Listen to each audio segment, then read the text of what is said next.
Hello everyone, welcome back to our channel Chaurasia पाठशाला।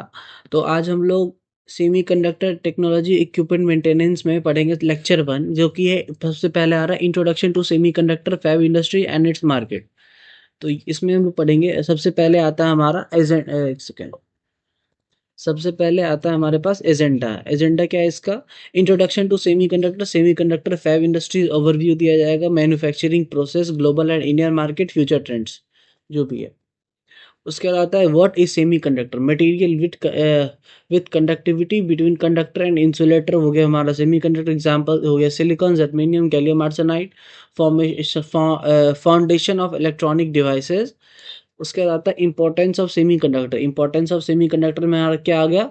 Core of modern electronics use in computing, communication, automotives, medical and defence, हर जगह इसका use होता है। Drives digital economy, ये हमारा ड्राइव करता है। उसका आता है सेमीकंडक्टर इंडस्ट्रीज ओवरव्यू। वो क्या होता है? High capacity intensive industries, strong dependent and RD. उसका आ गया स्ट्रेटजी इंपॉर्टेंट ग्लोबली।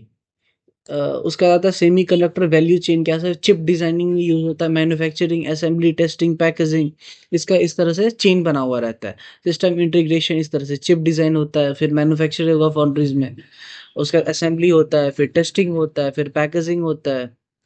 उसके बाद what is semiconductor fab? Fab क्या होता है? Facility to manufacture IC on silicon wafers, वो हमारा आ गया सिलिकॉन फैब। रिक्वायर्स अल्ट्रा के क्लीन इन्वायरमेंट, जो कि हम और भी वीडियोस में देखे हुए थे कि कंट्रोल इन्वायरमेंट होना चाहिए, कंट्रोल टेम्परेचर होना चाहिए, ह्यूमिडिटी कितना होना चाहिए उसके अंदर का मॉलिक्यूल्स जो भी होगा वो भी कंट्रोल्ड होना चाहिए हमारे पास। मतलब कि एकदम प्रॉपर, जितना ज़्यादा हम लोग इसको क्लीन इन्वायरमेंट में कर बनाएंगे उतना ज़्यादा हमारा आईसी अच्छा बनेगा। उसके बाद हाई ऑटोमेशन एंड प्रिसीजन, यहाँ पे लिखा ही गया है। उसके बाद types of semiconductor fab क्या है? Logical fab, memory fab, analogue fab and MEMS and sensor fab, जो हमारा अलग तरह के फैब्स आते होते हैं।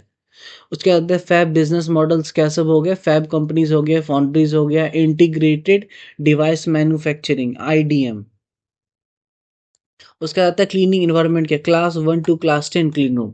तो मतलब कि यहाँ पे इस तरह से दिखाएगा कि क्लास 1 से क्लास 10 की अगर क्लास 1 रहेगा तो वो सबसे बढ़िया हो। जैसे कि हम लोग का फ़ोन, हम लोग के यहाँ पे भी कॉलेज में भी है, तो वो कुछ और क्लास में होगा, क्लास मान लो 5 में होगा, 4 में होगा, वो मुझे नहीं पता कौन सी क्लास में आता है। तो इसी तरह से जैसे जितना ज़्यादा क्लीन होगा इतना ज़्यादा, सबसे ज़्यादा क्लीन क्लास 1 में होगा। उसके बाद आता है strict control of dust, temperature, humidity. हाँ, जो पहले ही बोले हुए थे कि डस्ट कितना होना चाहिए, temperature control, humidity control room होना चाहिए। Essential to defect free manufacturing, हाँ डिफेक्ट फ्री मैन्युफैक्चरिंग के लिए। उसके बाद आता है वेफर मैन्युफैक्चरिंग प्रोसेस, क्या सब हो गया? Silicon crystal growth, silicon wafer slicing and polishing होता है। 200 mm टू 300 mm वेफर्स का यूज़ करते हैं। 200 mm मतलब कितना कम हो गया, देखिए देखिए। उसके बाद आता है फ्रंट एंड मैन्युफैक्चरिंग, क्या? ऑक्सीडेशन हो गया, फोटोलिथोग्राफी हो गया, इचिंग एंड इम्प्लांटेशन हो गया, थिन फिल्म डिपोजिशन होता है इसके अंदर। उसके बाद आता है फोटोलिथोग्राफी में transfer circuit pattern to wafer, use UV and EUV lights, ultraviolet electronic ultraviolet rays के यूज़ किया जाता है। Critical for advance nodes use होता है। उसके बाद आता है etching and deposition, etching removes unwanted material, deposition at thin layer, CVD, PVD, ALD techniques, ये सारे टेक्निक्स है जिसके हेल्प से हमारा यहाँ पे ऐड हो जाता है। उसके बाद आता है हमारे पास बैकग्राउंड इन मैन्युफैक्चरिंग, क्या क्या? Material interconnected layers, passivation and wafer layer testing.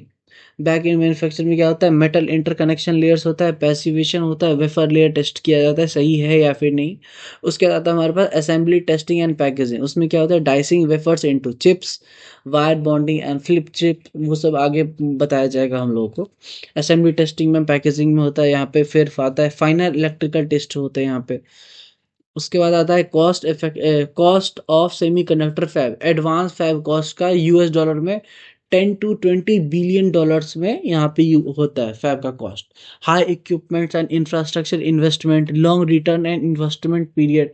तो इसमें क्या होता है? सेमीकंडक्टर जैसे कि हम लोग को एक आईसी बना रहे हैं तो उसके लिए हम लोग को यहाँ पे पूरा सिस्टम ही चेंज करना पड़ता है। मतलब मान लीजिए किसी फ़ोन का कोई एक आईसी बन रहा है, तो इसके लिए अलग होगा। अब मान लो इसीलिए हम लोग का फ़ोन में अपग्रेड जो होता है इसमें इतना ज़्यादा टाइम लग जाता है। कि कोई न्यू ऐड होगा तो उसके लिए इतना पूरा सिस्टम ही चेंज करना पड़ता है, इसलिए काफ़ी ये कॉस्ट महंगा भी होता है और लॉन्ग टर्म इन्वेस्टमेंट है ये। फ़ायदा तो होगा लेकिन आपको लॉन्ग टर्म में होगा उसका।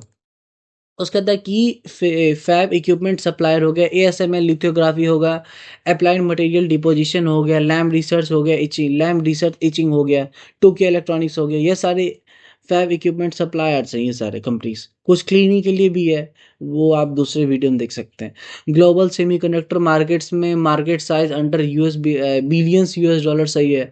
Critical for long term growth के लिए है ये। ड्राइवन बाय टेक्नोलॉजी डिमांड जिस तरह से रहेगा उस हिसाब से डिमांड के हिसाब से काम किया जाता है। उसके बाद आता है हमारे पास मेजर ग्लोबल फाउंड्रीज क्या है, टीएसएमसी हो गया, सैमसंग फाउंड्रीज हो गया, इंटेल फाउंड्री सर्विसेज हो गया, ग्लोबल फाउंड्रीज हो गया, ये सारे हैं। टेक्नोलॉजिकल नोट्स क्या क्या मेजर इन नैनोमीटर्स में यूज किया जाता है, यूज मेजर करते हैं लोग। एडवांस नोट्स आज में है 3 nm to 5 nm, जो कि कुछ फोन्स में आजकल 30,000 के फोन में 4 nm पे आ रहे हैं। और मेचर्ड नोट्स डोमिनेट्स वॉल्यूम हो गया। मार्केट सेगमेंट्स क्या है, consumers electronics, automotives, industries and IoT, data centre and AI में यूज होता है। मार्केट ऑटोमेटिव सेमीकंडक्टर मार्केट का एडास सिस्टम में यूज हो रहा है इसका। इलेक्ट्रिक व्हीकल्स में यूज हो रहा है, पावर इलेक्ट्रॉनिक एंड सेंसर्स में इसका सेमीकंडक्टर का यूज होता है। AI and high performance computing के high demand of GPUs and accelerators. आप तो देखते इसका कितना ज़्यादा यूज है, अब तो खुद ही पता होगा आपको। एडवांस लॉजिकल चिप्स हो गया, ग्रोथ ऑफ डाटा सेंटर्स हो गए। उसके बाद सप्लाई चेन चैलेंजेस क्या आता है, जियो पॉलिटिकल रिस्क होता है इसमें, सप्लाई डिमांड इनबैलेंस हो सकता है, टैलेंट स्टोरेज रहता है। Then in the Indian semiconductor ecosystem strong chip designing capability, limited fabrication, growing government support. Indian semiconductor mission कौन कौन सा है, government incentives, focus on 5 and 80 MP and goals of self realise क्या है छोड़ो। उसके बाद आ गया करंट अपॉर्चुनिटीज क्या है, process engineer, device and yield engineering equipments and reliable engineers. उसके बाद आता है हमारे पास फ्यूचर ट्रेंड्स क्या सब है इसके, एडवांस पैकेजिंग एंड चिपलेट्स हो गया, 3D आईसीज का फ्यूचर ट्रेंड में सोचा जा रहा है कि बनेगा। उसका आता है energy efficient and green fabs आ गया यूज होता है। समरी यहाँ पे क्या मेनली बताया गया अब, semiconductor fab and strategy assets, high investment high impact, future strong future growth. और लास्ट में थैंक यू। अब नेक्स्ट वीडियो में लेक्चर 2 में देखते हैं क्या सब होता है।